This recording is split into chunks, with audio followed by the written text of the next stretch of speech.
यहीं बुला लो, सब मिलकर के मानेंगे। कंस ने विचार किया कि कृष्ण आए कैसे, यहां लेकर के आएगा कौन। खोज की गई तो मथुरा में अक्रूर जी निवास करते हैं। अक्रूर जी को बुला करके कहा, भैया तुम ब्रज में चले जाओ और वहां से कृष्ण को लेवा लाओ। अक्रूर जी ने मना कर दिया, नहीं जाऊंगा।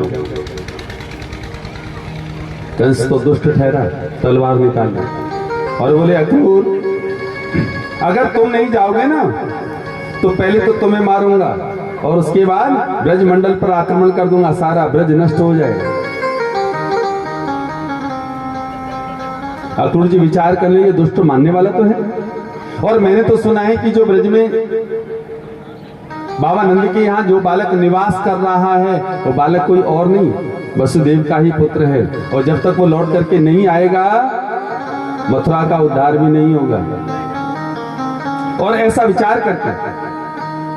और फिर राजनीति भी यही कहती है। बोले, अगर मैं नहीं जाऊंगा और ये दुष्ट कंस ने अगर गोकुल पर आक्रमण कर दिया, ब्रजमंडल पर आक्रमण कर दिया, तो ब्रजमंडल का निश्चित है अहित होना, निश्चित मान करके चलो।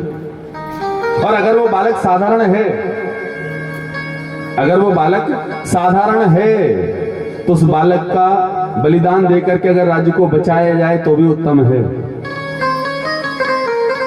अक्रूर जी का हमारा ठीक मिले वाला। अक्रूर जी चले, लेकिन मन में विचार, कहीं ऐसा ना हो वो संसार का साधारण बालक निकला तो क्या करूंगा। और यहां वर्णन आता है कि अक्रूर जी सवेरे के चले मथुरा से, और वृंदावन पहुंचते पहुंचते शाम हो गई। जबकि मथुरा से वृंदावन की दूरी कितनी है, मात्र 10 किलोमीटर। सवेरे से चले और शाम हो गई। और जैसे ही संध्या के समय नंद महल के द्वार पर पहुंचे तो मेरे गोविंद कंधे पर गायों के पांवों को बांधने वाली रस्सी लगी है और हाथ में मिट्टी की कमोरी। कमोरी मतलब जो जिनमें दूध गर्म करते हैं, कुरड़ी, वो दूध निकालने के लिए लेकर के जा रहे हैं। क्योंकि पहले मिट्टी के पात्र ही प्रधान माने जाते थे, क्योंकि मिट्टी का बर्तन हमेशा शुद्ध माना गया है। लेकिन आजकल तो व्यक्ति ने 2 चीजें बसाना शुरू कर दिया, या तो लोहा या सिल्वर, और ये दोनों ही हमारे भोजन को दूषित करने वाले हैं। एक दिन में समाचार आज तक पर ही विश्लेषण आता है, शाम को उस पर देख रहा था। बोले, अगर आप अपने घर में स्वस्थ रहना चाहते हो तो सबसे पहले रसोई में से सिल्वर को दूर करो। सिल्वर मानी कुकर, कुकर सिल्वर का ही तो है। उसमें अगर भोजन बना करके आप रख देते हो तो उसकी 90% औषधीय गुण नष्ट हो जाते हैं, और वो जहर बनना पॉइजन है, स्लो पॉइजन। और हम लोग उसी को सबसे श्रेष्ठ मानते हैं, क्योंकि जल्दी चाहिए ना। मेरी समझ में नहीं आए, रोज घर में ही रहना है, फिर भी आदमी जल्दी करता है, मानो आज ही ट्रेन पकड़ करके लंदन जाना हो। अरे खूब आराम से धीरे धीरे बनाओ, क्या जल्दी है। अरे भोजन आप ही को तो करना है, किसी और को तो नहीं करना। स्वादिष्ट भोजन बनेगा, लेकिन और मेरे गोविंद मिट्टी की कमोरी लेकर के दूध निकालने चले हैं। तब तक तो द्वार पर अक्रूर जी पहुंच गए, और जैसे अक्रूर जी को देखा दौड़ पड़े और चिल्लाते जा रहे हैं, अरे मेरे काका जी आ गए, काका जी आ गए। दौड़ पड़े मैं, और जाकर के अक्रूर जी से लिपट गए। अक्रूर जी सोचने लगे, ये बालक मैंने आज तक नहीं देखा, ये बालक मुझे कैसे जानता है। और जब तक कुछ पूछते तब तक तो गोविंद ने धीरे से पूछ लिया, काका जी मेरे बाबा कैसे हैं। अक्रूर जी की बुद्धि घूम गई, समझ में नहीं आया कि ये यहां वाले नंद के लिए पूछ रहा है या वसुदेव के लिए पूछ रहा है। सोचने लगे, बाबा नंद सोचने लगे कि ऐसा कौन भाग्यशाली मेरे घर आया है जिसे देख करके मेरा गोविंद प्रसन्न हो गए। निकल करके आए, द्वार पर तो अक्रूर को देखा, स्वागत की, आइए भैया आइए। और सबसे पहले गौशाला का दर्शन कराया कि पृष्ठे भगवता सर्वम वर्णायामास माधव। गोविंद को साथ लेकर के सबसे पहले गौशाला दिखाई और फिर महलों में ले गए।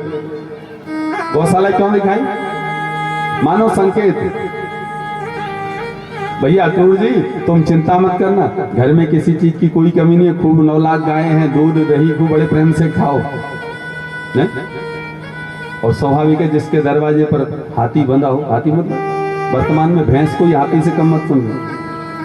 पहले कहते हैं ना 1 लाख रुपए में हाथी, अब 1 लाख में भैंस हाथी बराबर है।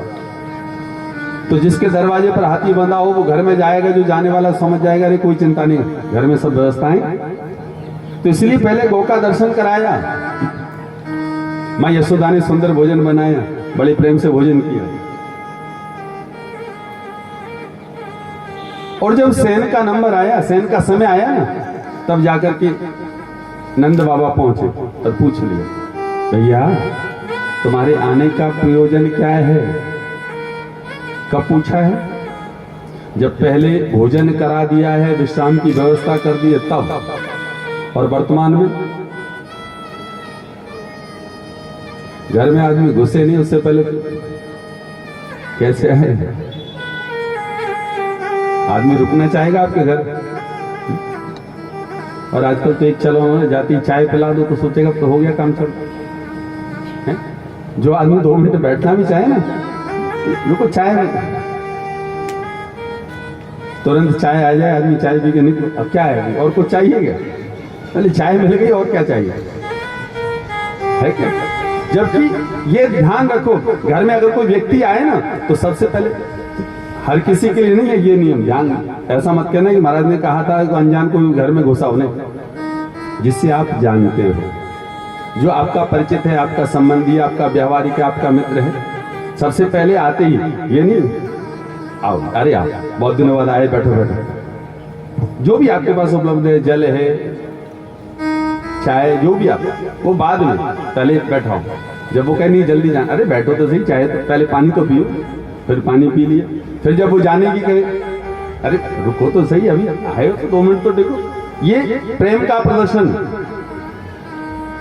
लेकिन नहीं, सामने वाले को भी समय नहीं तो हमें भी फुर्सत नहीं है, यही तो होता है। प्रेम कहां से उपजे? पहले लोग आमने सामने मिलते थे, लेकिन क्या भलाओ इस मोबाइल का जो सब कुछ खा गया। पहले कोई काम होता था तो व्यक्ति घर जाता था, और अब तो और पॉइंट टू पॉइंट जितनी बातें करनी है ना क्यों। और मैं तो कहता हूं भैया ये जो आजकल नए बच्चों के हाथ में मोबाइल दे दिए, ये सबसे गलत है। कितना व्यापार है उनके लिए, कितना बिजनेस है जो हाथ में मोबाइल लेकर के डोल रहे हैं। मानो ये मोबाइल रहना ही बच्चों के जीवन में कांटा बोने के समान है। बच्ची का जीवन बिगाड़ना आपके हाथ में, अपने हाथों में दे दिया है। और ये कलयुग का पूर्ण निरूपण है इसमें। व्यक्ति जैसा चाहे वैसा देख सकता है, और बालक तो कोमल है, बालक नहीं जानता कि अच्छा बुरा क्या है, उसे आपको सिखाना पड़ेगा। बालक की जिद पर ध्यान मत दो, क्योंकि बालक का जो कोमल समय है 14-15 साल से लेकर के 20-22 साल की जो उम्र है वो लड़कपन की उम्र है। मोबाइल से दूर रखो बच्चों को। मोबाइल से व्यक्ति बैठा घर में है, लेकिन ना जाने उसके विचारों में और मन में क्या क्या चल रहा होता है आप नहीं जान पाते हो। इसलिए अगर घर में बच्चों के हाथ में मोबाइल है ना, तो मोबाइल को बच्चों की पहुंच से दूर रखो। अगर चाहते हो कि बच्चों में शुभ आचरण रहे तो करके, लेकिन आजकल तो करें क्या, जो घर की देवियां हैं ना, माताएं, बालक छोटा है, घर में काम नहीं करने देता है तो मोबाइल थमा देती है, ले खेलता रहे। अब वो आदत लग जाए, फिर उसको मोबाइल की छीनना चाहे तो नहीं देगा, रोना लगे। आदत तो तुमने लगाई, बिगाड़ा किसने? ये याद रखो। घर में कोई भी आए अच्छा दिव्य स्वागत किए, और वही बाबा नंद ने स्वागत किया है। और जब सैन का नंबर आया ना तो धीरे से पूछ लिया, भैया आपने बड़ी कृपा की, आप मेरे यहाँ पधारे, पर आने का कोई विशेष कारण हो तो बताइए। अक्रूर जी बोले, भैया महाराज कंस एक यज्ञ कर रहे हैं और यज्ञ के दर्शन हेतु उन्होंने तुम्हारे दोनों बालकों को, कृष्ण और बलराम दोनों को बुलाया है। नंद बाबू बोले, नहीं हम नहीं जाएंगे, मैं अपने बच्चे